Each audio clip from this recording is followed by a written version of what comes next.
بسم اللہ الرحمن الرحیم ان الحمد للہ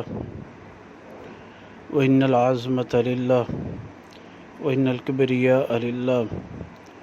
والصلاة والسلام علی خاتم الانبیاء صلی اللہ علیہ وسلم۔ 22ویں حدیث مبارکہ عقیدہ ختم نبوت کے بارے میں جو 200 احادیث آتی ہیں اس کو ذکر کیا جا رہا ہے۔ یہ حدیث مبارکہ المعجم الاوسط جلد نمبر 6 اور صفحہ نمبر 39 ہے، اور رقم الحدیث حدیث نمبر 7917 ہے۔ حضرت علی رضی اللہ تعالیٰ عنہ فرماتے ہیں وجعت وجعن کہ مجھے درد ہوا، فاتیت النبی صلی اللہ علیہ وسلم، میں نبی پاک صلی اللہ علیہ وسلم کے پاس آیا، فاقامنی فی مکانی، آپ نے مجھے اپنی جگہ کھڑا کر دیا اور خود کھڑے ہوئے نماز پڑھ رہے تھے،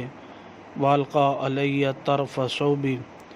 اور آپ نے میرے اوپر اپنے کپڑے کا کنارہ ڈال دیا۔ پھر کہا، آپ نے فرمایا قد برئت، تحقیق تو ٹھیک ہو گیا، یا ابن ابی طالب، اے ابو طالب کے بیٹے، لا بأس علیک، جی نہیں ہے تجھ پر کوئی حرج، ما سألت باللہ، جو تو سوال کرے گا میرے لیے کسی چیز کا، الا سألت لک مثلا،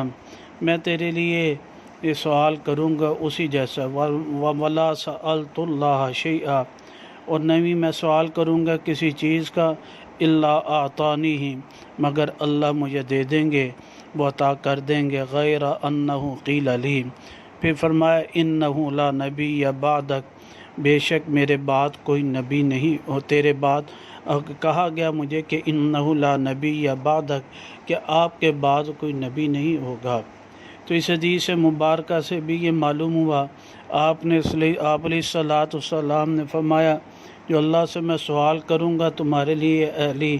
اللہ نے قبول کر لیں گے جو ہے، لیکن جو ہے مجھے کہہ دیا گیا کہ آپ کے بعد کوئی نبی نہیں ہوگا۔ اللہ سبحانہ و تعالیٰ صحیح سمجھ عمل کی توفیق نصیب فرمائے۔